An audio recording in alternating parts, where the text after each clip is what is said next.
New fallout tonight for the New York congressman who threatened a reporter after the president's State of the Union address. I'm not speaking about anything that's off topic. This is only about the president. Well, what about... Thank you. Why? Let me be clear to you. You have to do that to me again. It's really... You're not man.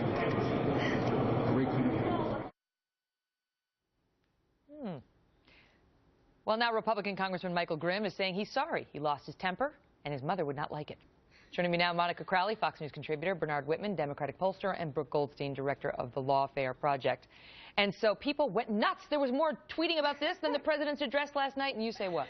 Well, that says volumes about the president's speech last night, that this got more attention.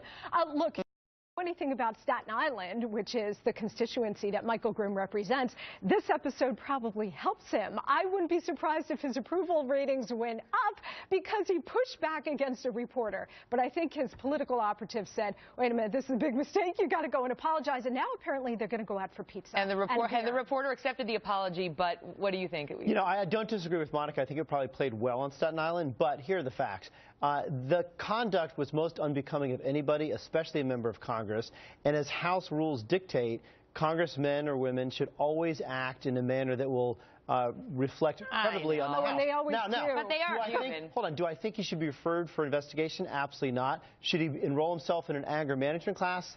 Heck yes. Really? Anger management? What do you think, Brooke? I agree with Bernard. I mean, everybody knows that you have to be careful when you talk to reporters, especially when you're threatening to throw them off the rotunda. No, I would have been like, I'd like to see you try, Mr. Grimm. Bring it. He's under investigation. He hasn't answered questions from reporters for the last 2 weeks. If you're a member of Congress, you have to expect, you know, hard-hitting press, and you have to understand that this is not a proper way to deal with legitimate questions. Speaking of hard-hitting, do you have to expect this, like Jim Cantore of the Weather Channel got?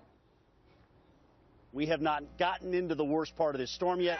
That is to come a little bit later on tonight. So obviously here at the College of Charleston, they're already having a good time. I say Jim Cantore is a rock star. I mean, he should. Jim Cantore for president. Right? That reaction because he didn't miss a beat. Right. Right? And that guy was photobombing his live shot. Yes. So I can't say I blame him. He should teach self-defense because I'd take that class. It was like completely effortless, right? Just knee up in the groin. It reminded me of our own Mike Tobin when the women tried to kiss him and he was like, I don't think so. He knew exactly what to do right away without flinching. I mean, it was like Krav Maga. I don't know who that is. Israeli It's an Israeli self-defense. Oh, I see. I don't even know what that is. Okay, let's shift gears because on another network last night, there was some criticism of Cathy McMorris Rodgers, and criticism is fine, right? That's going to happen. But apparently this host sent out a tweet saying, oh, there she is, living room, lady on a settee, where's the needle point?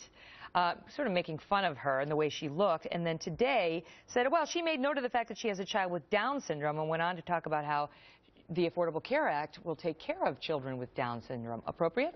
Absolutely not. I mean, MSNBC's host Alex Wagner, who made this tweet, she's basically built her career off parroting the Democratic Party line that Republicans are at war with women. I mean, she's even advocated for gender parity laws in Congress. And then she goes and she makes a blatantly sexist tweet. I mean, I think we're supposed to talk about glass houses right now. And I guess in her head, she thought she was, you know, insulting the GOP. But there's nothing funny about insulting a woman who happens to be an incredible, doting, loving mother and also a very powerful and just member gave of birth Congress. 8 weeks ago. Just because she's a woman. The tweet was completely inappropriate, but let's go to the facts. Her State of the Union response was entirely vacuous, completely full of platitudes. It's expected to have substantive criticism. But no it's details. not necessarily expected to go that's here. a real criticism. Yeah, no, that's legitimate criticism if you want to go after her positions. But to attack her for simply being a woman in that setting and being a conservative, being a Republican, and that's the bottom line. And she doesn't look like me. She looks like a lady who should be doing needlepoint. Well, too bad.